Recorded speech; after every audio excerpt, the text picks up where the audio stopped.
the Ubermensch questions and creates his own values. And that is what you have to do. I've given you those 4 values as starting points. To be truly yourself, you must be authentic. And to do that, you must have your own values and virtues. You must have your own character. You can't be replicating anyone else. Stop replicating Goggins. Stop replicating Joe Rogan. Stop replicating whoever your idol is, and start being more you. Because there's a better version of you waiting within you, waiting to come out. Welcome to the Freedom Project podcast. My name is Tom Foxley, and this podcast is here to really help you become the type of person you're supposed to be. So if you love freedom, if you love self-mastery, and if you want to make the most of every single day, this is the place for you.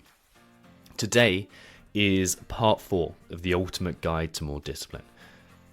If you haven't listened to parts 1 through 3, then absolutely go and have a listen to them. They will set you up for today. But if you have, here's a quick recap, setting up today's episode and putting you in the best place possible to make the most of this. So, first things first, we often go through cycles of being disciplined and having a lack of discipline. This can be one of the biggest challenges that we face in terms of personal growth, because these cycles, they just kind of keep us in one place instead of trending upwards over time. The second thing that we need to remember is that these are very internal. They're very deep. They are something embedded that is far deeper than the case of just be more disciplined. That works for very, very, very few people. The challenge is often far more complicated than that. We touched on the physiology of discipline, which is something that very, very few people ever think about. We talked about how the vagus nerve and vagal tone, so basically how well recovered our nervous system is, influences our ability to be disciplined. And we also touched on how breath work, non-sleep deep rest and play can influence that, but we essentially established that physiology is the baseline of discipline. And if our nervous system is, to put it bluntly, fucked, we're never going to really step into that better version of ourselves, be the best version that we can be. We spoke about how willpower is highly limited, and also how we have this conscious versus unconscious drive. The main subject of the last episode of this was to chat about how our stories influence who we become, and also the unconscious archetypes, the collective unconscious, how that influences who we become too. All of that has been in preparation for this final piece today. This is often where people start, but they don't do it efficiently and effectively, and also they haven't done the first 2 steps. I view the first 2 steps, so the physiology and the psychology of discipline, as removing the limits that we have on ourselves. Until you break those chains, you will never create the freedom for yourself that you want. We all have this image of who we could be somewhere in the back of our mind. Often we are kind of drawn to the version of us right now that wants the short-term comfort. But somewhere in the back of our mind, we've got this rough conception of just who we could be.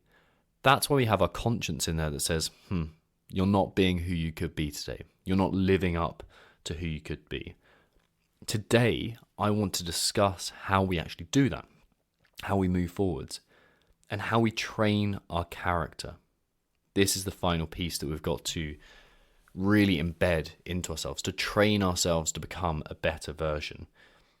If you've ever played FIFA, or if you've ever played Madden, you'll know, or even Top Trumps, you'll know that each card or each player has a series of skills, a series of abilities. Maybe they are passing, shooting, tackling, speed, endurance, all these kind of things. And they're all rated from 0 to 100. The way I view it is that we all have this internal measurement too, this internal rating from 0 to 100. And at some point, we have to learn to train that. Maybe you're sitting at 20 in one area of your life right now, and you need it to be an 80. Well, let's put in place a plan to achieve that, to do that. Because we're always being pulled between the two versions of us. The Tao Te Ching, which is a kind of a Taoist or a form of Buddhism's textbook, or I suppose its most religious kind of study piece, is talking quite often about walking the Tao. And the Tao is a path. And I always view this as, on one side, we have a version of ourselves that's the ideal that we can step into. And on the other side, we have a version of ourselves which is our kind of default shadow self. It's the version that we don't really want to be, but is that comfortable option. We want to learn to walk the Tao, the path between those two pieces, to feed the good wolf and not the bad wolf, as that phrase goes. So how do we do that? How do we actually consistently do that? Because it's all well and good saying, this is what I want to do. But how do we actually put the reps in? How do we make this count? That's where we're going to go right now. The Stoics defined these kind of opportunities, these abilities, these skill sets that I spoke about earlier as virtues. These are our virtues. Obviously, the concept came from much earlier, from Greek philosophy, but to be virtuous.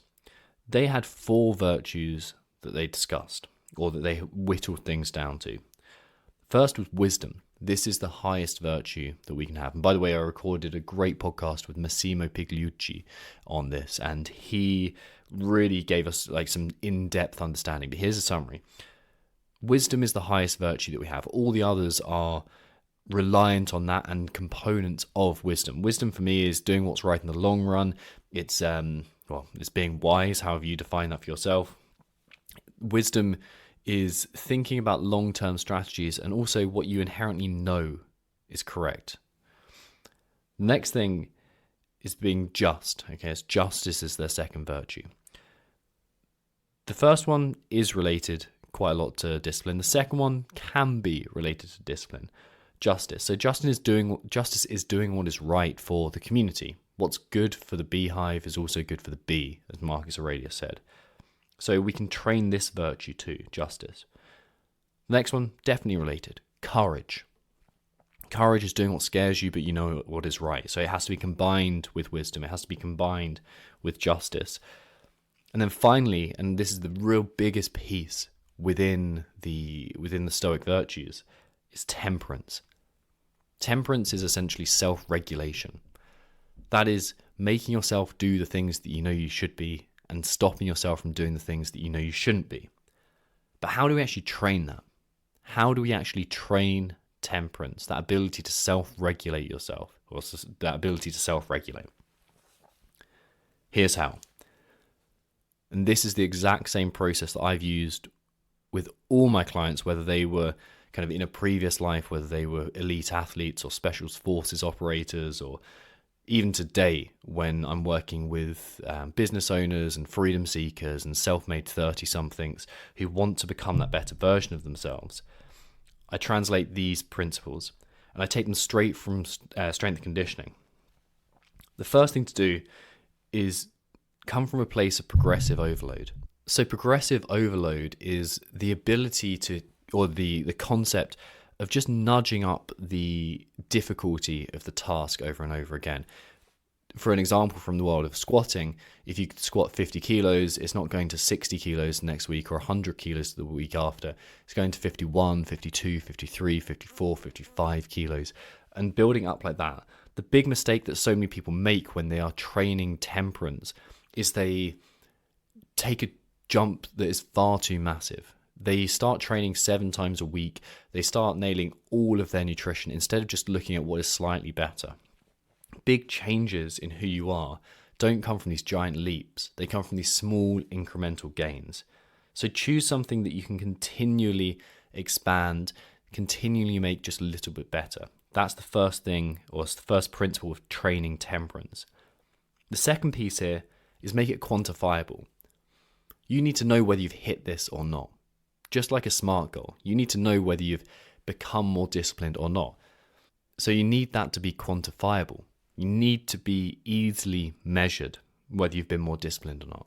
So what would be a bad example here is saying, I want to be more disciplined with my training. I want to be more disciplined with my sales efforts. What really matters is saying, I'm going to make X number of calls per day. Then you know whether you've hit it or not. Same thing with, I'm going to hit X number of training sessions per week. They're going to be this length in time. Then we can start moving forward. Way too many people leave it too ambiguous, too nebulous. And then the final thing that we need to think about is the idea of critical force. Critical force, I use it in a training, a concept for climbing, but it also comes from endurance sport too. And critical force is the amount of force that you can eternally put out. So in discipline terms, in running terms, this would mean what's the most that you can calf raise indefinitely? What's the most that you can extend your knee indefinitely? When this comes down to becoming more temperate, developing temperance, this means what is your maximum amount of discipline that you can display forever? And our goal is to increase this. It's not to increase the most discipline that you can display for one day, because one day doesn't count. What matters is the consistent improvement, the intentional and iterational improvement that you go through. So let's put some examples together, and I'll give you 2 examples of this. Last year, I completed 75 hard. 75 hard is a great example of this to test because it has quantifiable metrics. It is all subjective to yourself. It increases the amount of discipline. One day of it isn't very hard. 75 days is very hard. And it's a great way. So for those of you who don't know what 75 hard is, that's 2 workouts a day. There's a hydration requirement. You have to stick to some sort of nutritional plan. You have to read 10 pages a day of a non-fiction book, I think it's either 10 or 20 pages. And it's so easy to measure whether you've done it. It's a huge achievement. It's very difficult. But one day at a time is not difficult. However, doing it for 75 days is. And what I found after this is my baseline level of discipline had increased. So giving yourself a variation of this may be a really good idea. And it's something that I actually give to my clients when I work with them. An example of this is the second piece. I'm working with this guy called Josh at the moment. He's been working with me for, I think it's about 3 or 4 weeks right now. He came on our Adventurepreneur Collective meetup. And the conversation we had at the beginning or when we're on one of our walks was, what is the task that you're not doing that you need to do that is most holding back your growth? And he said that was sales calls for his business. He has the opportunity to make them, but he's kind of comfortable where he is, even though it's creating long-term problems. So this is a classic example for training temperance. He has set this example, or he set the target now of hitting 5 sales calls every single day for the next, I think we said 6 weeks. And this is having a huge impact on 2 levels. One level is that he has started making way more sales in his business. He's like 5x the number of sales that he's making in his business because he's doing what he needs to be doing consistently. I'm holding him accountable and he's developing this temperance. The second thing is that his image of himself is massively expanding and growing. So what we've found here, and this is the most important piece, and what I found in doing any kind of self-development work, is that the reps are in the struggle. Let me repeat that again. The reps are in the struggle. When you get to that point, when you're like, I do not want to do this. This is shit. I can't be bothered. I have all the fatigue. I'm too tired. I've got too much on. I'm not going to get to sleep. That is where the rep is. It's not when it's easy. In fact, they don't really count when they're easy. You build temperance through mental struggle, intentional, deliberate mental struggle. Same with any kind of these virtues. So this is how we apply this. We choose progressive overload. So the way that we're going to push that is either build in more tasks or push the number of calls he needs, basically make him more of the person that he needs to be. So the reps are in the overcoming. Nietzsche, he talked about the Übermensch, and this is kind of a wrap up, and the Übermensch is called, it translates as the overman. He essentially said that this is the version of us that we have the potential to become. That Taoist idea that I was talking about, the struggle between the best and the worst version of ourselves that is eternal. The most important thing here is I've given you 4 Stoic values. Part of me is losing love with Stoicism, but I see the utility in it for getting started. The reason I'm bringing up Nietzsche is because he said something so important, which is The Ubermensch questions and creates his own values. And that is what you have to do. I've given you those 4 values as starting points. To be truly yourself, you must be authentic. And to do that, you must have your own values and virtues. You must have your own character. You can't be replicating anyone else. Stop replicating Goggins. Stop replicating Joe Rogan. Stop replicating whoever your idol is, and start being more you. Because there's a better version of you waiting within you, waiting to come out.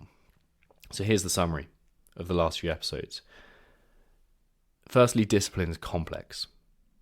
Way more complex. As the last 4 episodes, including this one, will attest to, this is a complex subject. We need to approach it through those 3 levels.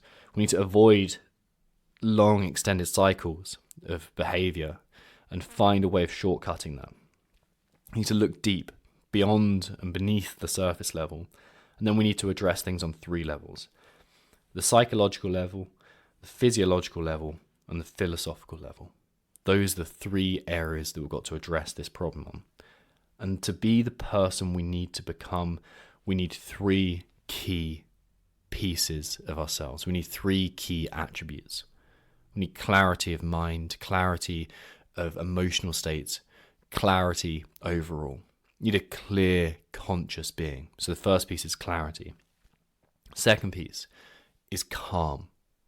We need that deep-rooted, intentional, calm state, not hectic freneticism. And thirdly, and finally, we need to train our character.